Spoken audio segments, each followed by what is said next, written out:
after death, good people, let me put that as, because it's somehow, I don't know, they seem to have forgotten the word people there, often traditionally depicted as being above the sky. And the example of a sentence I've given is, those who practiced good deeds would receive the reward of a place in heaven. So, Gregory, what would you say with this definition of heaven? Because it is tied to religion, one cannot hold on to it, be it heaven or be it hell. Most of these concepts are tied with the perceptions of the five senses. That means anything which exceeds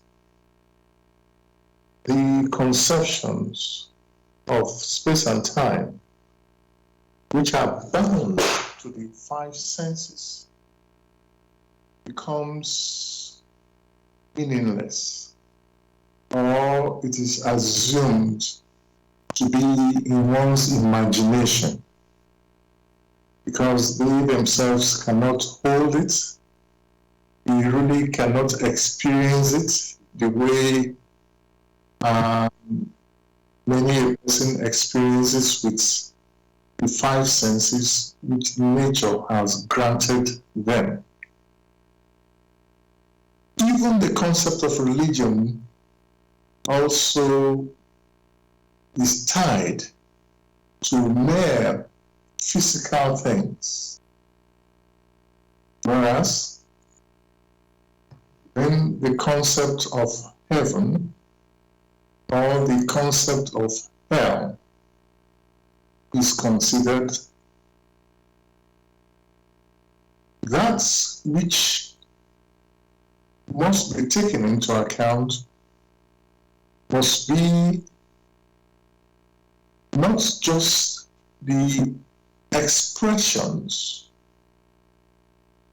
which are uttered as heaven or hell, but the impression which is recorded within the human personality.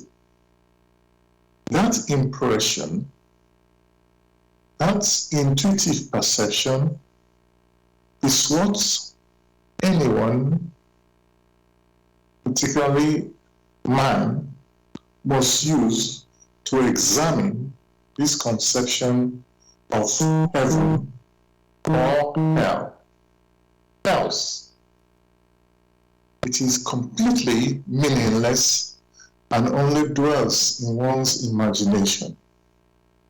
So, like you just read out, where things are described above the sky or beneath the earth, one can already see that the conceptions are already distorted and therefore cannot give anything which is real, but only imaginative. Thank you for that answer, Gregory. I want to focus on heaven for now. I know that you have given a general answer there to apply to heaven and hell. Of course, the main thing is just not to get confusion by mixing the two things. So I would just want to work in this way. But yes, I got your point. We need to examine whatever, any teaching or anything that we come across, that we come across, and not just accept, what is written or what is being said. So thank you for that. I'm going to continue, Gregory. This time I'm going to read something from Wikipedia. Again, this is about heaven. So it's a bit of text there. So this is what the Wikipedia is saying about heaven. Heaven, or the heavens, is a common religious, cosmological, or transcendent, a supernatural place where beings such as gods with a little g is written here, angels, souls, saints, or venerated ancestors are said to originate, be enthroned, or reside. According to the beliefs of some religions, heavenly beings can descend to earth or incarnate, and earthly beings can ascend to heaven in the afterlife, or in exceptional cases, enter heaven alive. I'm just going to stop there, Gregory, because there's too many things being said, and I'm concerned if I read further that we will lose the plot. So I think I'm just going to reread that, Gregory. So it says, heaven or the heavens is a common religious, cosmological, or transcendent supernatural place where beings such as gods with a little g, angels, souls, saints, or venerated ancestors are said to originate, be enthroned, or reside.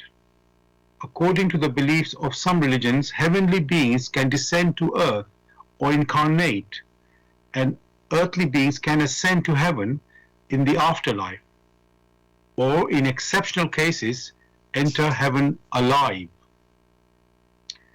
Would you like to say anything on that, Gregory? Such a picture which has just been read out only exists in reality in their imaginations. Therefore, such cannot be taken to be consistent with the laws of nature through which everything came into existence. To be able to grasp these laws of nature, one must first understand that what is referred to as nature or activities in nature, of which we, human personalities, are a part. These activities or these manifestations are only expressions. On the one hand, that we are able to perceive with the five senses physically are expressions. What we intend to refer to are the impressions which give rise to these expressions. For the impressions, by that, one is referring to the intuitions, the intuition behind nature's expression. It is that which is of spirit. No one has ever seen energy, but the effect of energy is quite perceptible. The effects of energy are the expressions you find in nature. The effect of energy is what has manifested as motion. Therefore, one must stay close to the laws through which these effects, also the laws through which these impressions came into existence. For whenever a picture is painted,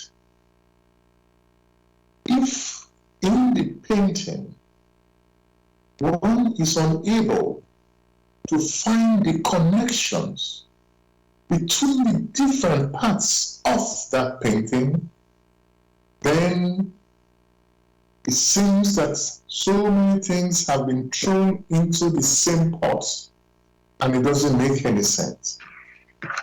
Such is only possible when one has an imagination which is not restrained.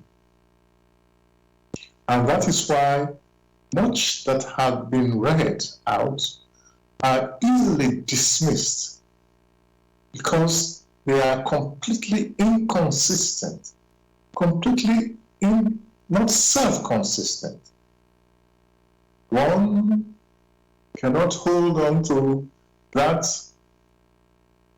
the picture which is painted, you now have something supernatural. That is not the case. The laws of nature are the laws of nature. So, when the expression supernature, when you start asking, what does that really mean? Does it mean nature has consistency and super consistency? Does it mean the laws of nature are there and we have the laws of supernature and they are different? That is why such expressions as they have used cannot be relied upon. Only through one's intuition, which intuition has arisen before the expressions of nature, only through that can one hold on to and say one can build up using the connections that the intuition presents. First, what is the intuition behind nature? How did nature come into being? As has been discussed, motion is a law in creation. And along the line, we had also touched on that there are basically two types. The translational motion, in which a body moves from one point to another, and then the vibrational motion, in which a body does not move from one point to another, but its energy, which is not seen, is able via radiation to transit from one point to another. With that, it is then possible to understand when a law is mentioned that in a vibration in which the end flows back to the beginning, that picture one may hold on as the law of reciprocity or the law of reciprocal action. That being the case, then it is possible to take a step forward. That means one is now able to look not only on the expressions of nature, of which we are parts of nature, but also of the impressions in nature, of which intuition is considered. It is through this intuition that one can take steps. For the intuition in nature precedes the gross physicality.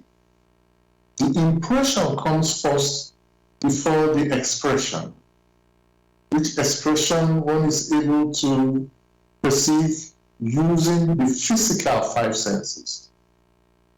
Because the impression comes first, because the intuition comes first, then it is quite easy to follow.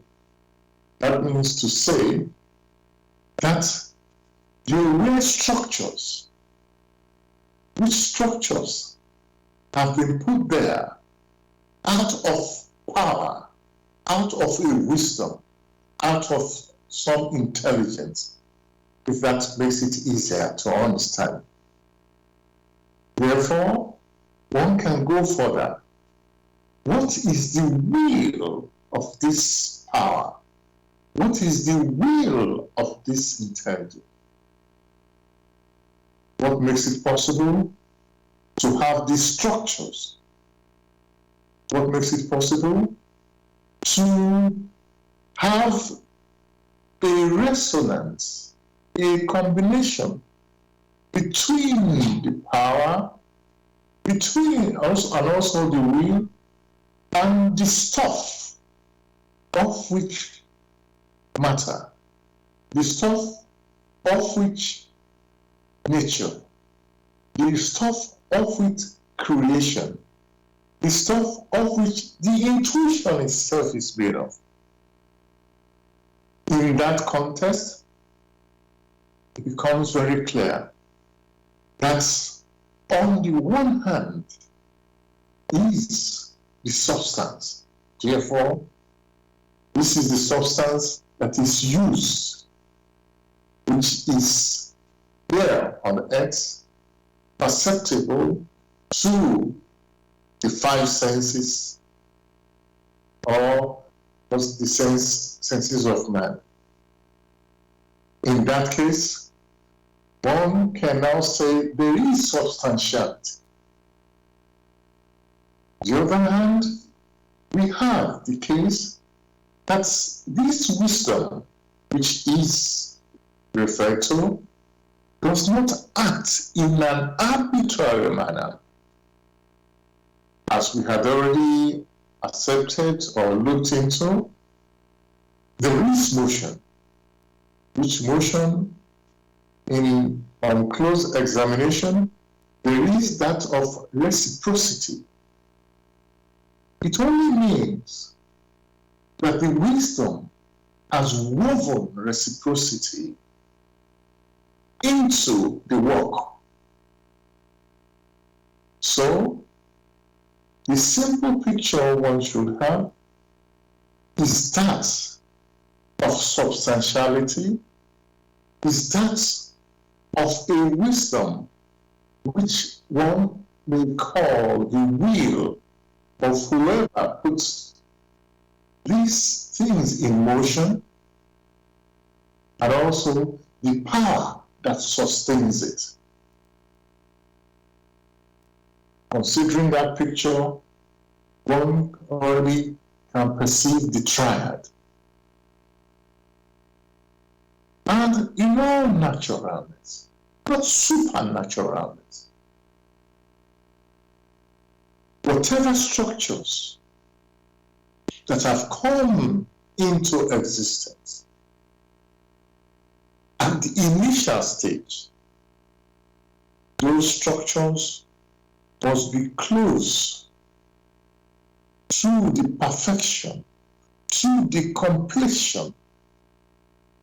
That means no holes to the original. In that perfection, therein lies that which many refer to as being of heaven. So, heaven is a structure. This structure has always been there. Or which structure, when it came into existence, is closest to him that permitted that work to arise. That is the nearest picture the human personality may have. In that case, to be able to examine it, the need is there to strain, to make the efforts deep within to follow the picture using one's intuition. Using one's intuition in which there is no self-contradiction. Using one's intuition in which there is naturalness, not supernaturalness. Using one's intuition in which the structures which have been considered are sustainable, not structures which has arisen from the distorted imagination of man. Thank you for this answer, Gregory, or explanation. What I was a bit unclear. You said there's been a distortion in these concepts of heaven. In the, let's say, the definition and the words I've been reading, and if you look at these different scriptures or teachings, there's a lot of commonality in their concepts, and there is also some, you could say, inconsistencies, as you pointed out, when you compare the different scriptures. And then you are saying we must use our intuition to examine all these things. So I'm trying to think that,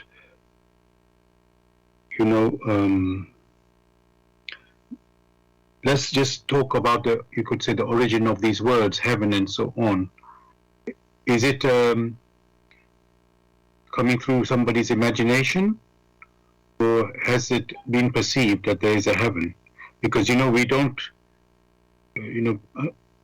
people don't say, "Oh, I've been to heaven on this earth." We don't see any person saying, "Oh, yes, I know what is heaven. I've been there, and I know what it's like."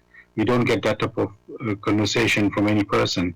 It is only knowledge or scripture that tell us, "Oh, this prophet has given us this knowledge," or gives descriptions, let's say, of the heaven, you can say, And so my concern is, can you perceive intuitively while on earth about heaven, or you have to be in heaven to be aware of it? In the first case, from the discussion you just put out, one can already see that the reasoning behind most of these are tied to earthly conceptions. Because, like you said, no one can say, "I have been to heaven." And because in that, one is looking at basically at, transportation using the earthly conceptions.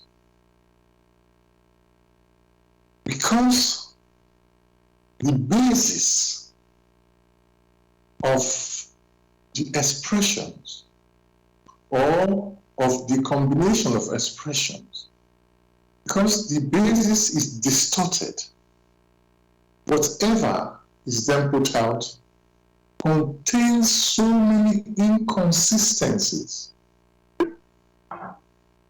that when it has to be examined in order to understand it aright, it becomes almost impossible. When one goes to sleep, One asks, has there been any person on earth, any human personality, who has never slept?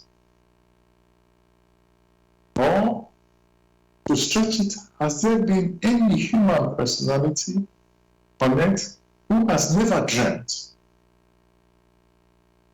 In many a dream, which dream you cannot hold in your hands. One is able to participate in an activity somewhere else. Yet, the physical body rests in one place. Question is, how is that possible? So, no one can deny that they have never slept, or maybe they have never dreamt, or they have never participated in some activity in their dreams. That is why it's good to start in small steps. What are dreams? How does it affect me? If one is convinced that dreams exist, if one is convinced that thoughts exist, yet at the same time, they cannot hold their dreams in their hands, they cannot hold their thoughts in their hands, then it must be that there are other finer concepts which could be used as vehicles to describe dreams and also to define thoughts. In taking these steps, when one gets nearer to what heaven may be, a place where everything seems to work, or hell, a place where there is utter destructions and malice and things of that nature. So it is not good to just jump, but to take a step-by-step approach, to ask oneself questions. Who am I? What am I doing here? Only when the human personality understands himself or herself can they make such little steps and then have a clearer perception, which clearer perception only comes through one's intuition, which sometimes many are able to articulate even in their dreams. So one is not trying to just jump and start discussing what's the religions, which religions have come into place through the perceptive capacity of those who were able to see these pictures, articulate them, and put them in an artistic work. So one can already see the connection step by step. That's only through one's intuition. And again, there are different people with different perceptive capacity, different intuitive perceptive capacity. Only in that line, or along such line, were they able, through motion, through their vibratory motion, were they able to perceive that which they have sensed to be so noble or deep down they have sense to be so ignoble. Thank you for your explanation again, Gregory. I'm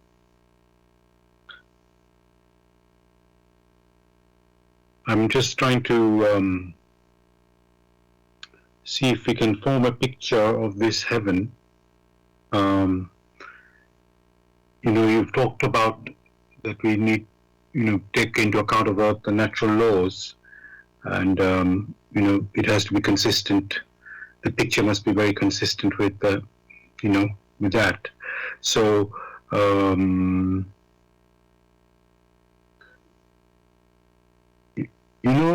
could, and I think you hinted also at the, poetic language, because some people could say, oh, heaven is just in our imagination, it's not reality.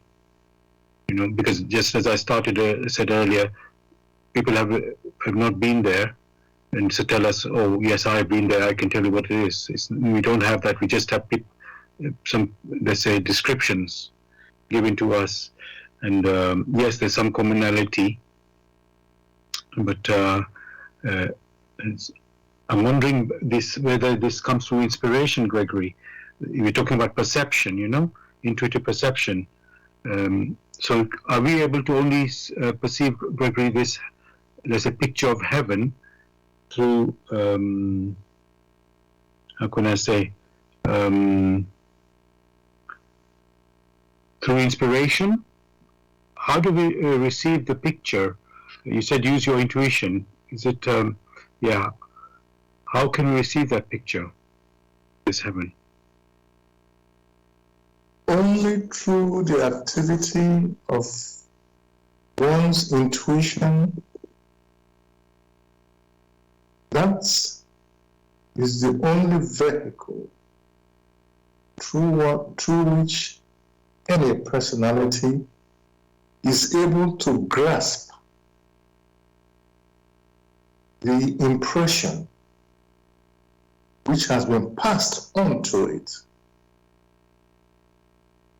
The impression comes first. The physical pictures you see are only expressions of that particular impression. So the expressions, like the nature expressions you find, the stress again is here that behind this, what pulsates, motive power. All this one has used to denote the impression. However, here we are in our discussions, in which we have to use the language. Language which we use is only an expression. What is key for the personality is not only to consider the expression which lies in the language, so-called artistic language, but also the motive, the impression which strikes. When both are considered, then a well-rounded picture can be presented. The impression, albeit the intuitive perception, is only the key through which one can conceptualize that which is heavenly. And the expressions which are also used, or the impressions, whatever one wants to call it, are that which is consistent, that which is beautiful, that which is harmonious, that in which all the virtues which has been attributed to what is good is discussed, those are the attributes which are presented when that word heaven is mentioned. Nobody talks of heaven, talks about hell with those attributes. On the contrary, the opposite is what is presented when the word hell is used. Therefore, for anyone to have a more inclusive picture, a picture which is consistent with the reference frame, which reference framework are the laws of nature. These are not some form of abstract something lying somewhere. These are what govern our very existence. Only through the harmonies of the laws of nature is one able to use a language and another to understand the language. If there were no laws, that would not exist. Only through the laws of nature is man able to exist. Through the exchange. A very simple example of that exchange, for one who is alive, must be able to exchange, in the case of the human being, must be able to breathe in and breathe out.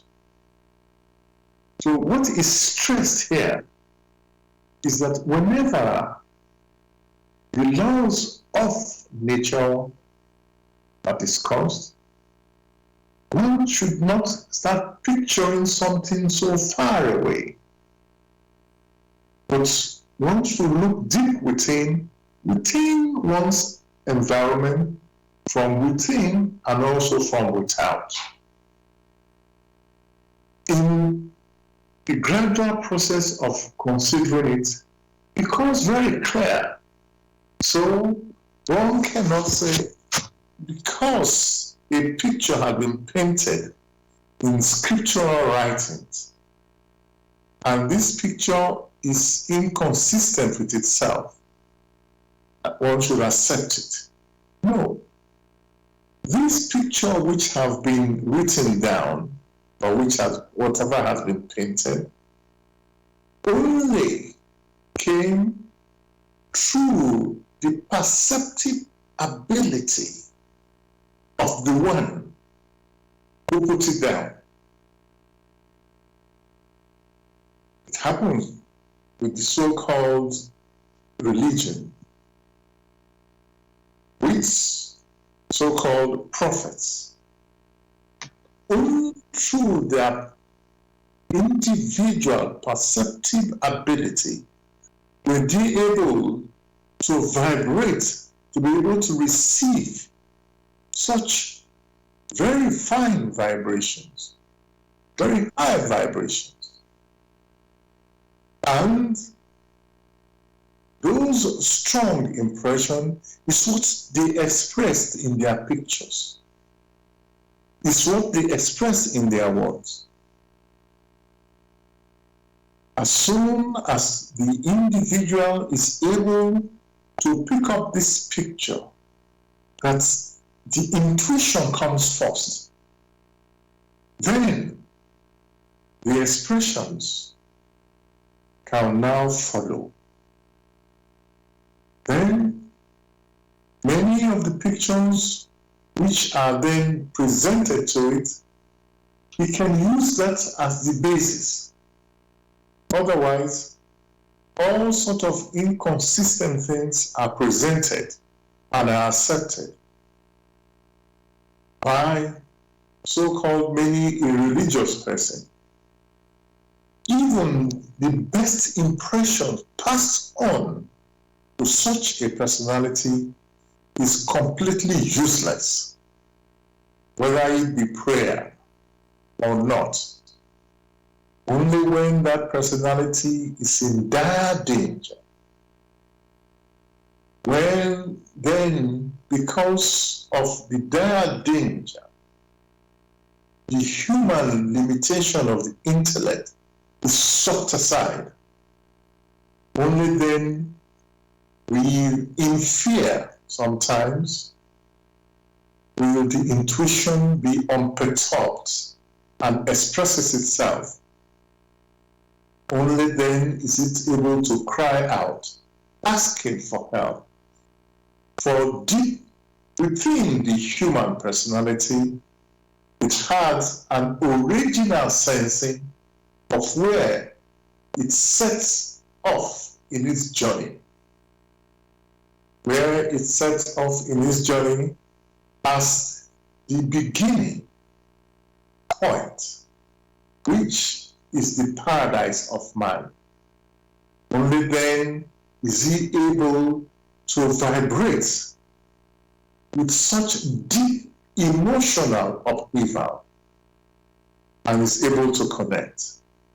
Every human personality who has not buried their intuition is capable of this.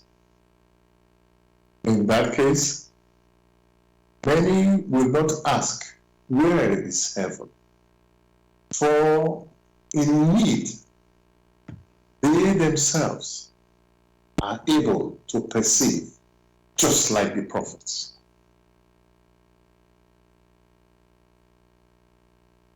Thank you for that answer, Gregory. I think you have shown that we really have to examine on our own. It's not in a very serious manner to get the right understanding of this concept of heaven or the actual realm of heaven. And even though the word, we said all these expressions exist, but you have to know that the expression is representing something. So it's not just the word there. So yes, dear listeners, you're listening to Bless Radio. It's the Tuesday evening spiritual discussion program from 6 p.m. to 8 p.m. The aim of the show is to introduce you to the spiritual knowledge in the light of truth, the Grail Message by Uprishin. And if you are interested in knowing more about the Grail Message and want to get a copy of the Grail Message for yourself, you can go to this website, which is www.grailmessage.com. I'll spell that.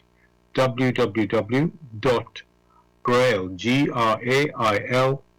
message, MESSAGE.com. And as I said, the topic we are discussing tonight is heaven and hell. You are welcome to join us in the discussion with any questions or comments. You can contact us on our UK number, which is 079 39 641 958. You can call, text, or use WhatsApp. And if you're outside of UK, it is 0044 79 39 641 958. Again, you can call, text, or use WhatsApp.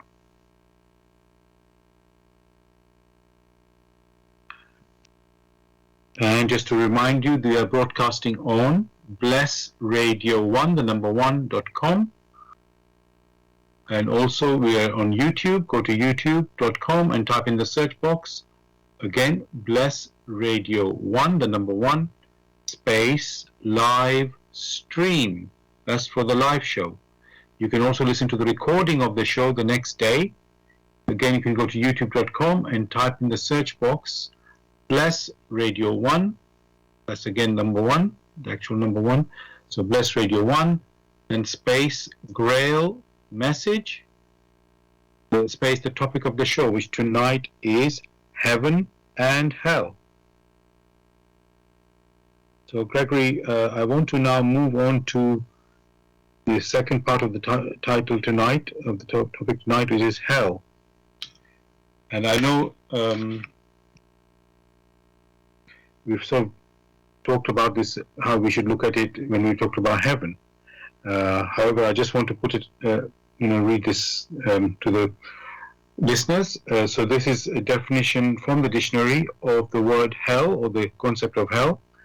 And it says, a place regarded in various religions as a spiritual realm of evil and suffering, often traditionally depicted as a place of perpetual fire beneath the earth, where the wicked are punished after death.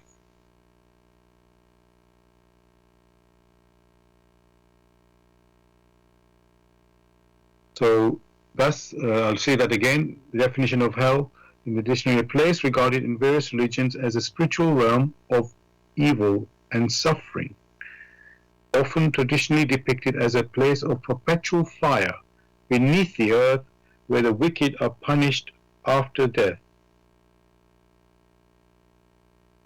Could you anything you want to say on that definition? Basically, again, you find that it's referred to as a place. It means there are structures there. But the question is, who put those structures there?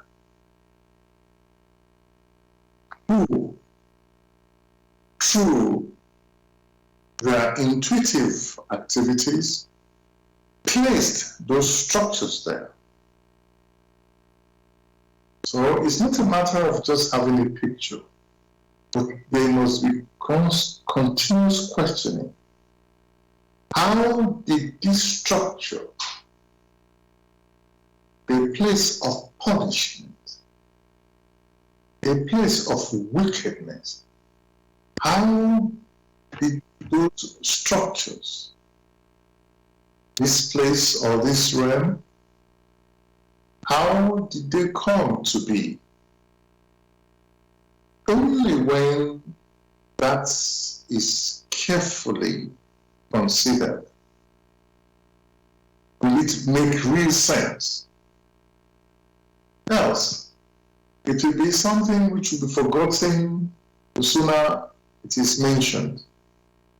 And that which doesn't touch the inner personality is very superficial, is unable to add to the maturity of the inner personality.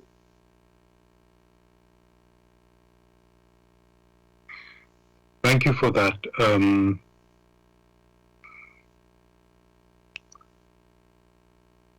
Now, I'm just trying to, try to get again a picture where, they say that we're talking about hell now. So this is, I think I'm just going to read this out, Gregory. This is again the description given in Wikipedia about hell.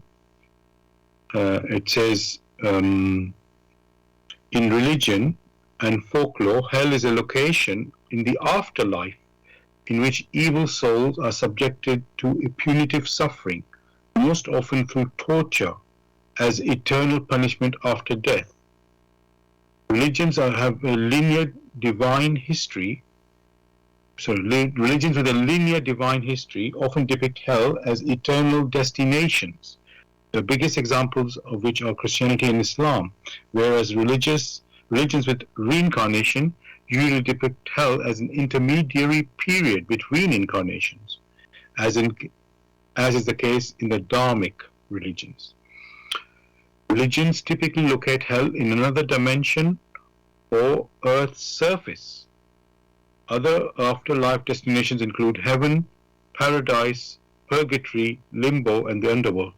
Gregory, as soon as I'm reading all this, I'm just realizing, yes, if let's say you did a research into the different teachings, and you'll get all these various pictures, and let's say some of them will align, some of them will come to a completely different concept, and you will have no clue which one, to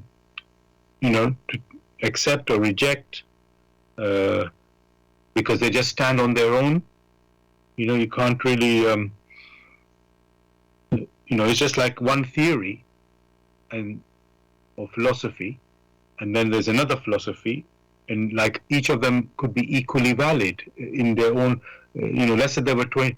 I don't want to get too theoretical, but let's say there were 5 universes, and each universe operated in a different way, and one operated in this one way given by one specific teaching, another universe with another different teaching.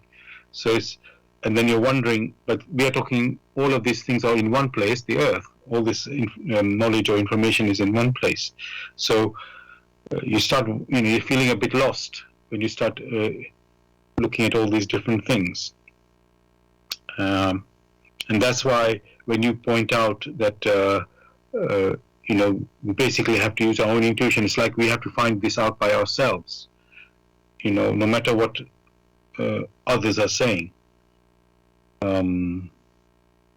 It seems to be a very massive, let's say, job to go through all this, you can say, in doing a research into these things.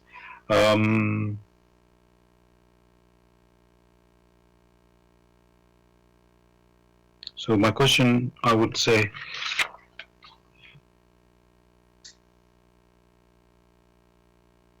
again, although we, people talk about hell on earth, but then that is just like you could say, people don't believe that hell is actually on earth, but that's how hell feels when we have certain suffering on earth.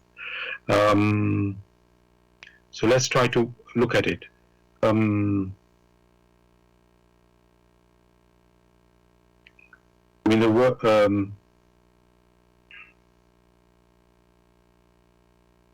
Let's do it in a simple way, Gregory. Do a general question. Is the earth life, we know it has a beginning and an end, and it's like a short span. In this worlds of heaven and hell, they give us them, when we hear the stories, they tell us it's like an eternal, that you either, when you enter heaven, your life there continues eternally, and similarly in hell. So can I ask that, Gregory, is that right? Is that correct, that our life continues in heaven and hell eternally? The questions, again, one shouldn't apologize about it. They are completely confusing. For when one asks, this so-called hell, how did it originate? Then, in quotes, there are philosophies, the laws of nature through which we came into existence, the laws of motion is not a philosophy, but the confused in trying to build a model. One may talk about a philosophy which may stand or may not stand. Laws of nature are real and are consistent. They are also self-consistent. What one is trying to do is to stress that activities in nature, if when one follows the laws of motion, laws through which everything came into existence, these activities are not arbitrary. They are not haphazard. Once one comes to an appreciation of these laws, then the so-called philosophy will vanish, because in this case, one is discussing reality. One is discussing how these laws manifest in different strata, in different places.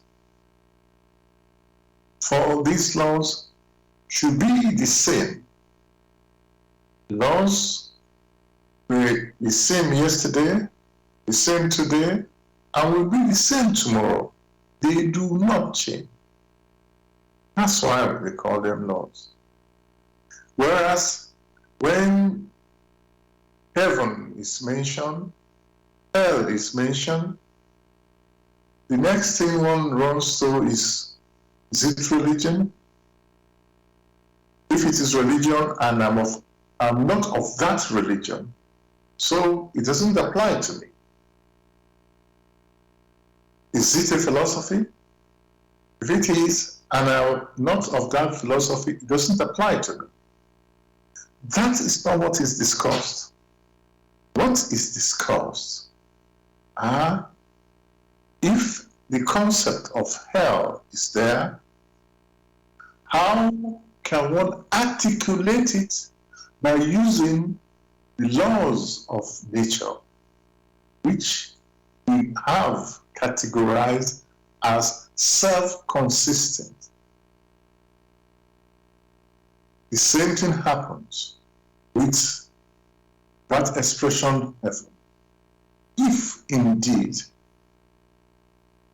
it is there, that means it exists. What are the conditions? How did it come into existence? Was it in existence before even we ourselves came? Above all, what am I? What capabilities do I have to grasp this concept? Must I go to a university? Or can I, like any other person, even as a child, also grasp it? And that is why the example of sleep and of dream is there. For everyone sleeps, everyone dreams. Then it's good to ask, what is this dream? In my dream, I can see myself wandering. One can perceive oneself wandering. Where does one wander to? What is it that is wandering? Is it the physical body that is lying gently in bed, or some other? Then it is then good to consider the capabilities of that is wandering. That personality that is wandering, what it does through its wandering. And in this wandering, how come it is now bound to certain areas? Which areas are now referred to as hell? Or some other areas are now referred to as heaven. Next question could also be, does it mean that these areas with structures already pre-existed before the personality came into existence? Who is responsible for these structures? These are very natural questions which each person to ask themselves. As long as they ignore these questions, then whatever picture is painted about heaven or hell, they just accept it. But such pictures are not alive within the human personality. They are dead. They only accept it so as not to lose out in having or giving a pretense to knowledge. But deep within, they are as wretched personalities, for a wretch is that person who has not got something. So, without the right knowledge, which only comes through experiencing, how would one know when you are given that which is noble, in quotes, that which is heavenly? How would one recognize it that it is heavenly? If along the line you haven't refined yourself to perceive the nature of what has been granted to you. The same thing one will say about hell. How would you know the values passed on to you would not lead you to hell? So the question goes back. Each personality must examine again and again. And it's only through one's intuition that one is able to experience that which will be of benefit to it. When it is said, like you find in the readings you just made, the hereafter. What do they mean by the hereafter? Is there a hereafter? If there is a hereafter, hereafter when? That means people are referring to when the physical body is no more active. Then becomes problematic. The question each person must ask is, what was it like before one made use of this physical body? Where was I? Was I in heaven? Was I in hell? These are the questions which should prompt every individual. And it's only with a firm volition to find answers that the answers will come. Else, they will not come. Even if many a religion or a philosophy has given all sorts of pictures. But because you cannot make use of that which you don't understand, then you cannot make any progress. Thank you again, Gregory, for this answer and explanation. It's clear that it's a long process to get it to, this concept of heaven and hell.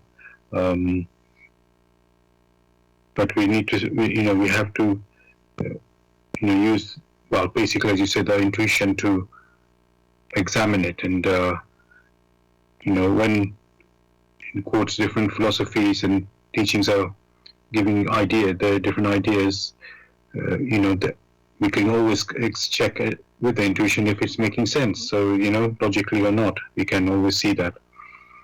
Even if it, what I would say is, some of the information given, it's part of the knowledge, not the full. And so you don't have the full context and the full picture, and then you're easily lost. Oh, you think what you've been given is the full picture, and then it's not the full picture.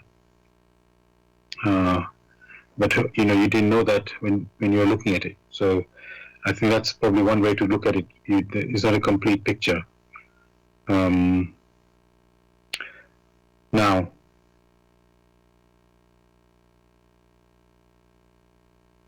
I want to come from another angle, Gregory. We say we make our own life. Every person has, let's say, their different dreams, and then they have different paths. So I'm just trying to understand, with regard to heaven and hell. It sounds like a crazy thing, what I'm going to say now. Is every person, Gregory, is just on their own individual journey, so they will come to their own, let's say, perception and their own reality of heaven, and another person will, with his different journey, will come to another journey, perception and conception of hell. I mean, is it meant to be, Gregory, that there is only one reality? I just want to ask that question. It sounds a little weird question, but just to get that, because you said each one must use our own perception. So will each person who uses his own perception get a different reality of heaven and a different reality of hell?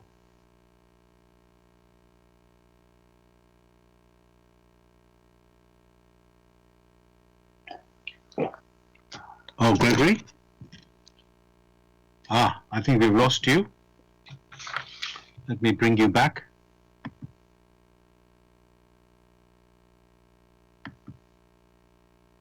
I'm just going to find Gregory here. Gregory? Hello? Hello. I don't know if you heard my question. No, I didn't, because it was broken. Right. Yes. Somehow we lost you on the through our communication. So what I was saying, Gregory, you said we have to use our own intuition. Correct. To get to our reality, you can say. So what I wanted to ask you, Gregory, let's say there are two individuals, right, and they're using their own intuition. So would they come up with their own, let's say, each individual conception of heaven and hell? It's like, Gregory, each person has their own talent, and or goes in their own path, their own journey. So, and then they, develop their talent or whatever journey they go along. And so their future, you make your own future, isn't it? So I'm wondering, in that way, would each person or two people, two individuals, would they all come up with their own perception of their own heaven, and another, their own perception of reality, of a hell? And so what I'm trying to say is they would be different. The two people would have a different conception of heaven and hell because of just how they, follow their path, you could say. Or is it meant to be one reality? Very simply, we want to play a piece of music to 2 people, to 10 people, to 1 million people, depending on the inner maturity of the personality. Each one will experience this piece of music differently.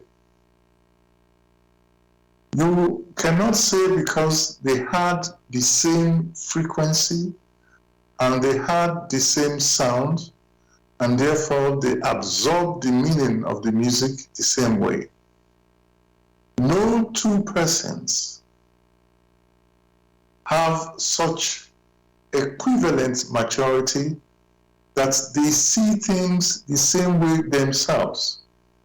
For the seeing, the experiencing of a scenario, for instance, heaven or hell, is dependent on the inner attitude, the inner maturity of the personality, because the personality also contributes to the radiation, also radiates something in order to be able to grasp the meaning of that particular scenario. Here we are discussing people who hear our discussion or who listen to our discussions, depending on their inner maturity, will absorb these things differently. The same thing happens with music. The same thing happens with when people appreciate a picture. So there is variety. It is not that because they have had a piece of music or they have seen the scenario of a countryside, they experience it the same way. That is never the case, because these are two different individuals.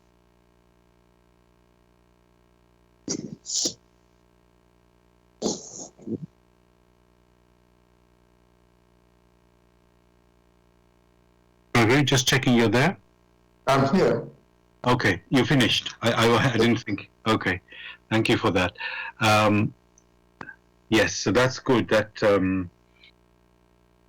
so there is an individual experiencing an individual conception or understanding.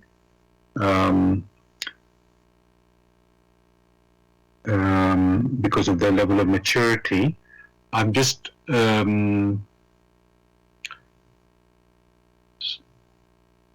and then, Gregory, we're also saying the laws are unchangeable.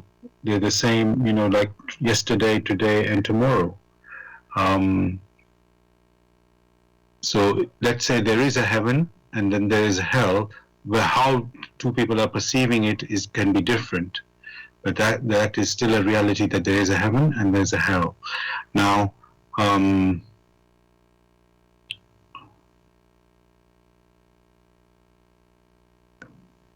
just trying to see if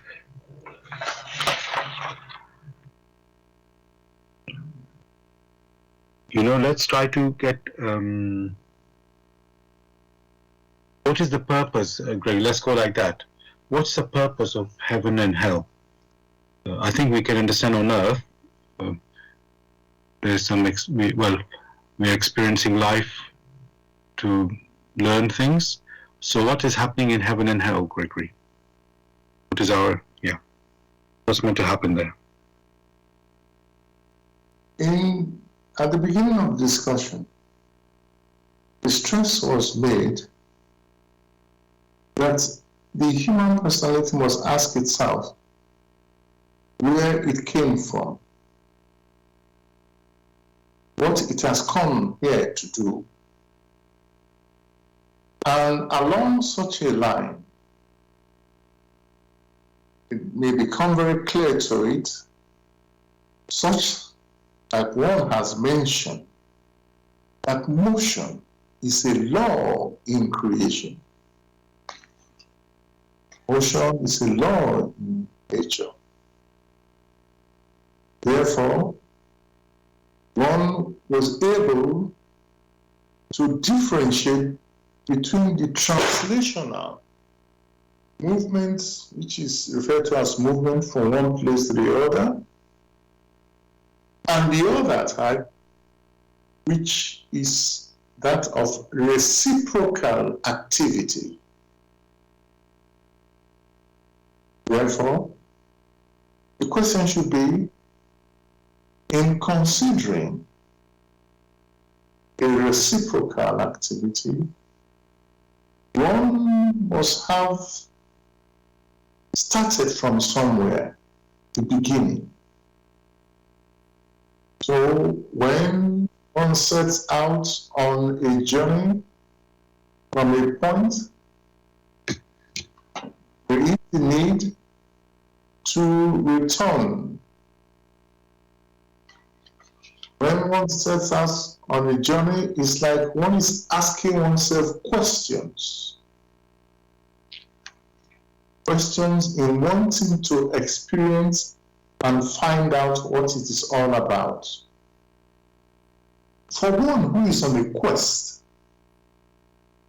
that person moves out.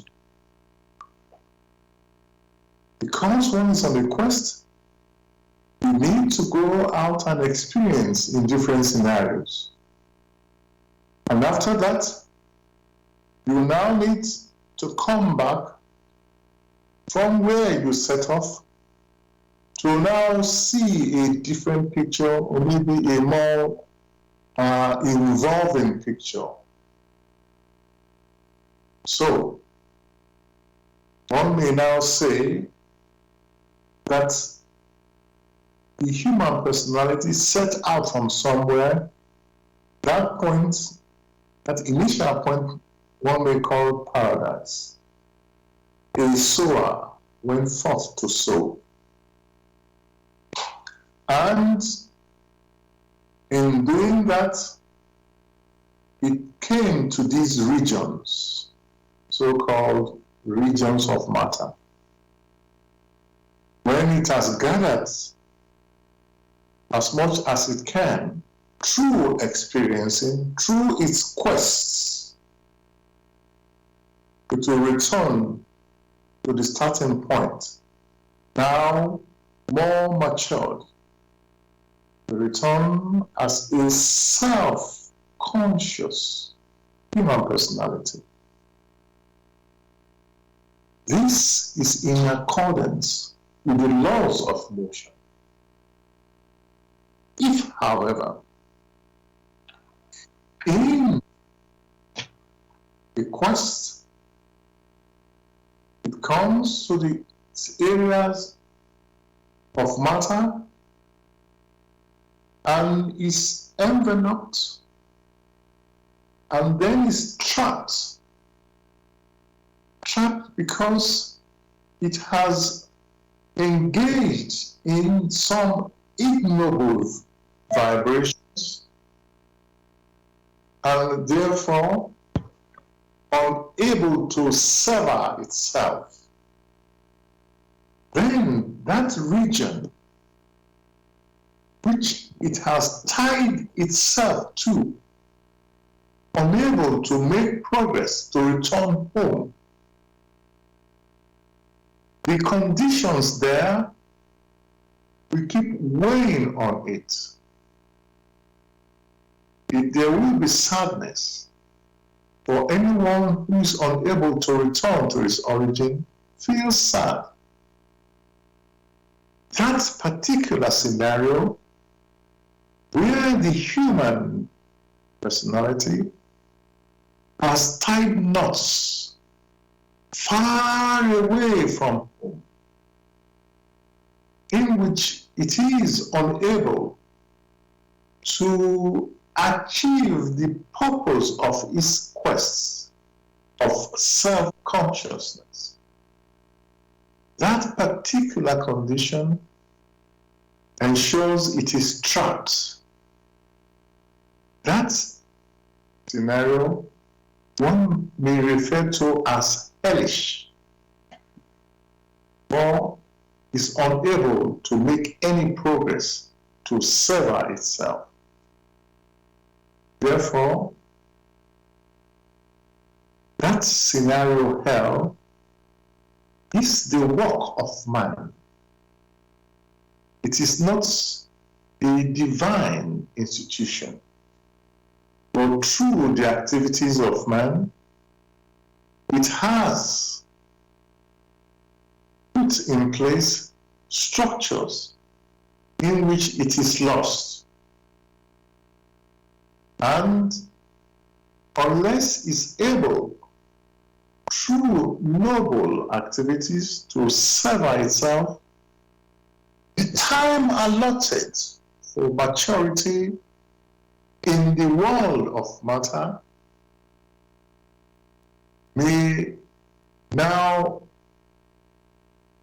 be used up. And because it's unable to sever itself within that maturity time granted to it, the structure which it has built around itself, which structure subsequently is not in accordance with the structures which lie in the origin, to then be that it had to forfeit such structures. That is what is referred to as spiritual death, which through the activities of man, they have built these structures in a place which many may refer to as hell. Thank you so much, Gregory, for painting this picture and giving that explanation about the purpose of the heaven and hell. We've come to the end of the show tonight, listeners. Thank you for listening. Apologies again for our late start.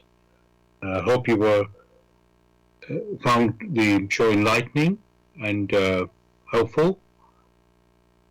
We're going to just want to ask Gregory, as we finish tonight, is there anything you'd like to say to the listeners to say goodbye?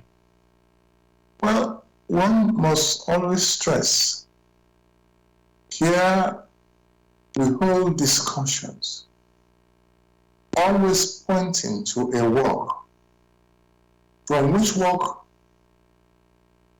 each one should strive to understand. There the answers are found. We are only pointers. So we wish you all the strength to ask yourself questions and examine this work objectively. Thank you for that. And dear listeners, as Gregory mentioned, we encourage you and to take up the courage to pick up and examine the Grail Message in the light of truth by Aprusheen. And if you are interested in knowing more about the Grail Message or want a copy of the Grail Message, you can go to this website, which is www.grailmessage.com. I'll spell that, www.grail, message, MESSAGE.com. Thanks again for joining us tonight. We'll be back again next Tuesday with another topic.